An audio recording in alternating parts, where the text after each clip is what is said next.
What is up, everybody? It's me, Duke Farley, back at it again here on Lost at Sea. And tonight I am joined by only Pat because our guests have fallen due to scheduling conflicts. But guess what? The show goes on. And it's me and Pat here. We're talking a little Big Brother week 10, man. Week 10. And a lot has Here. happened since we last spoke. So Pat, how are you? What's going on, man? Doing great. I'm glad to be here and I'm excited. Hey, oi, I think we're going a little down under this week, eh? The HOH, Bowie, shine, pose it out. Yes, a lot to discuss it with. Bowie Jane has made an emergence in the game here in week 10. But let's start back where we thought that it was Miss Felicia that was going to be going home. But Cameron decides not to use the veto on Miss Felicia, and the target shifts. The target shifts to McCall, and she is voted out unanimously. What'd you think of this? Dude, the flip-flopping is insane. It makes it entertaining to watch, definitely, but I feel like there's never a clear target. And at this point, with Mimi, you know, I thought it would have been smarter to get out Felicia because I think she's a little because Mimi didn't do anything like ever. Like and Felicia at least won a competition. I mean, I know like Mimi I guess has a better chance of winning physically, but like I don't know. I don't I don't get why they switched. I think Felicia is the bigger target. Um, but he gets out unanimously, and I love the ending, the another call out for Corey in America and Bowie Jane. So it was very entertaining to watch, but just the flip flopping this season has been insane. It's been insane, and I'm kind of curious. We didn't really hear much about the call out, like the afterword of McCole calling those three out. Really, Miss Felicia kind of brought it up to Suri, but besides that, we didn't really hear much about that. I guess I guess a lot of people just didn't believe it, or it was kind of a non-issue. I guess because I guess the numbers are getting so low in there that it's like, oh, well, everybody's kind of working with everybody.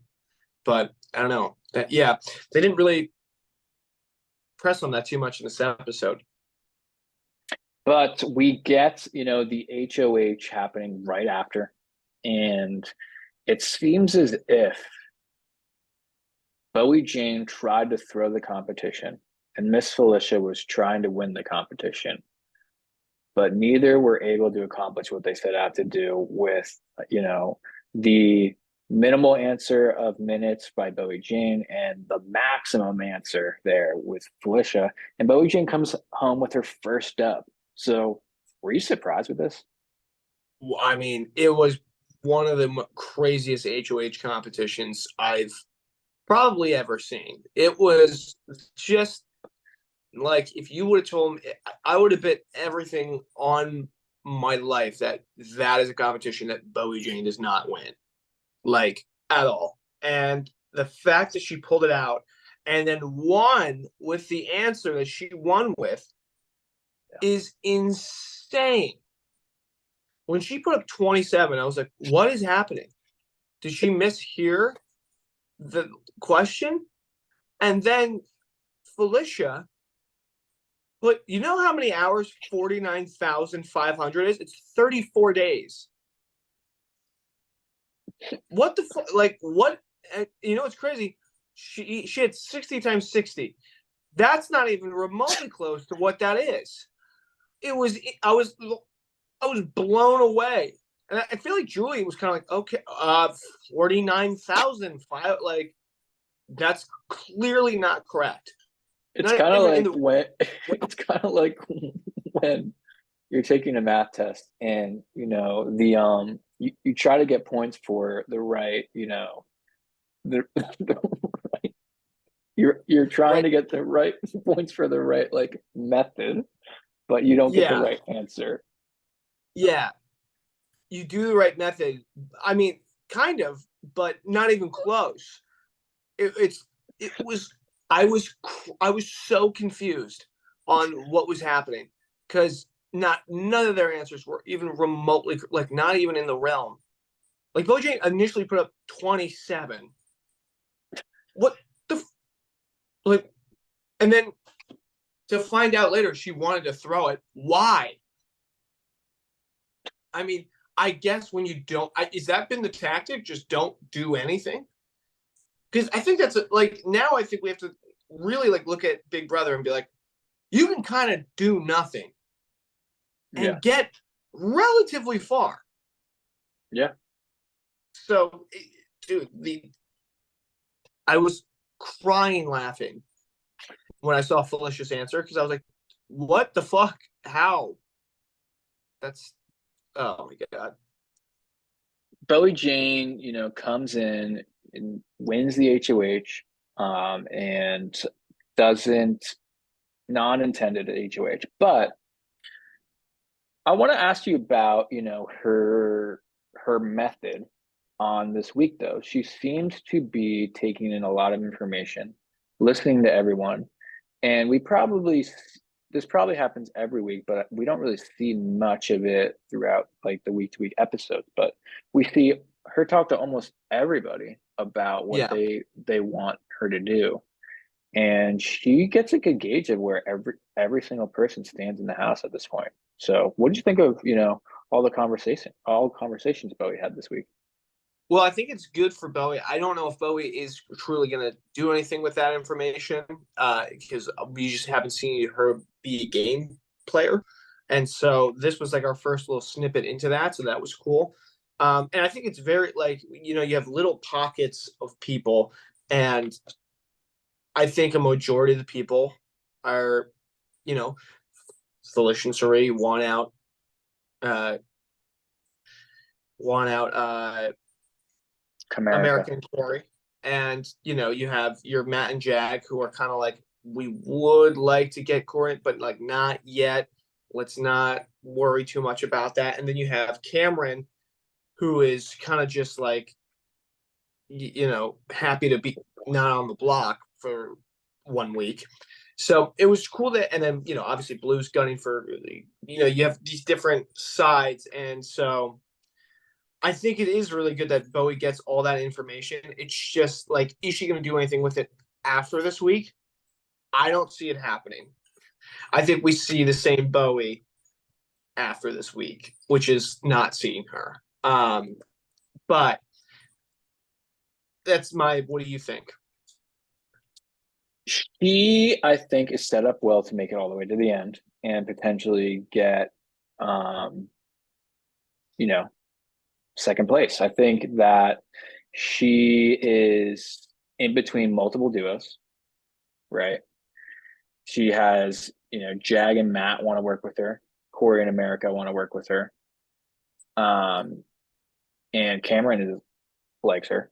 So I think she just play it safe, put up the people that, least ruffle feathers in the house, which she Yeah, does with Suri and Felicia. yeah, And, hopefully get to the end and the jury is bitter towards whoever cuts their duo. yeah. I think, and that is a good point. I think Bowie is like prime 3, maybe 2.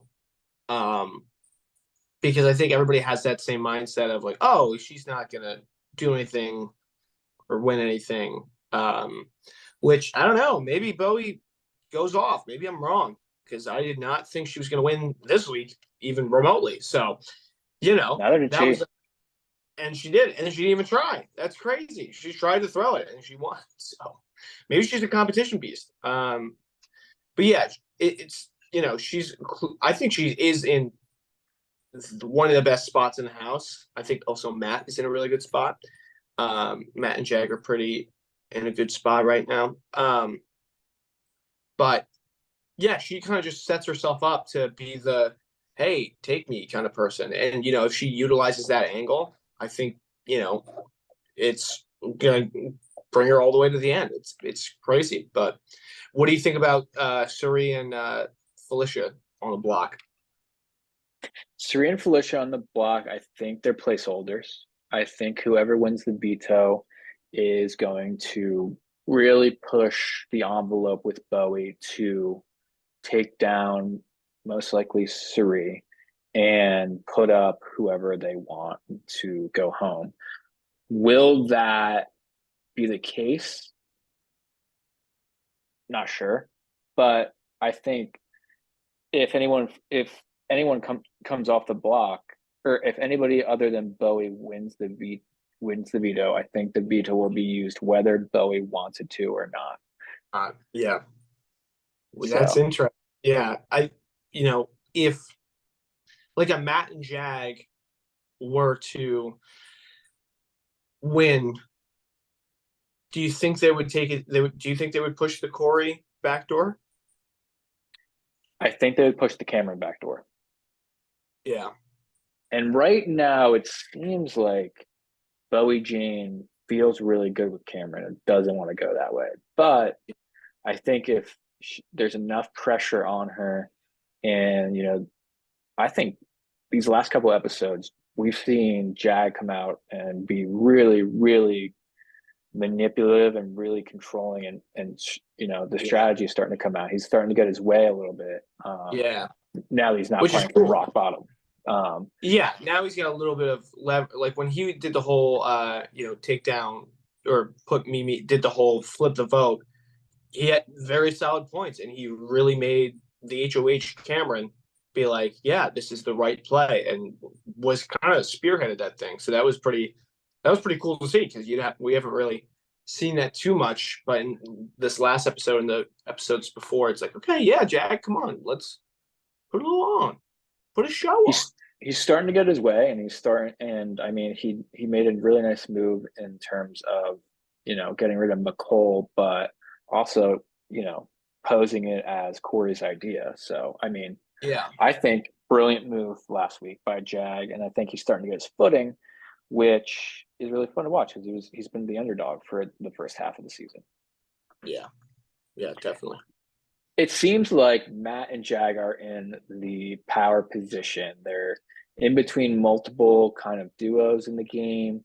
They have other people outside of the duos, and Matt has a relationship with Suri. They both have a good relationship with Bowie.